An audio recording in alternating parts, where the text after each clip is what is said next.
సందర్భానుసారంగా ఎప్పుడు ఏం చేయాలి అన్నటువంటిది ఆ యొక్క మనిషి స్వభావాన్ని బట్టి నిర్ణయించుకోవడం జరుగుతుంది. సో ఈ యొక్క సంవత్సర కాలం పాటు ఈ యొక్క సందర్భాన్ని బట్టి నేను రాజకీయాలకు దూరంగా ఉండాలని ఇప్పటి వరకు నిర్ణయించుకొని ఉన్నాను. అవసరం వస్తే ఏ పార్టీలో చేరాలనేటటువంటి ఉద్దేశం ఈరోజు కానీ రకరకాలుగా పేపర్లో మీరే రాశారు.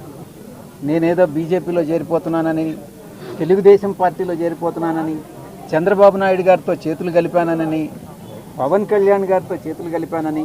ఒక్కటైతే మాత్రం చెప్తాను, పవన్ కళ్యాణ్ గారు నాకు మిత్రుడు.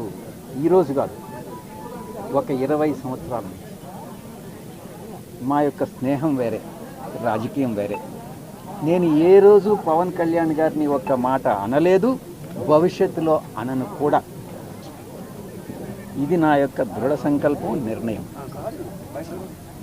ఇక రాజకీయ రంగ ప్రవేశం అన్నటువంటిది పరిస్థితులను బట్టి ఏ రకంగా నేను నిష్క్రమించానో అవసరమైతే తిరిగి రాజకీయాల్లోకి రావడానికి కూడా నేను సిద్ధంగా ఉన్నాను.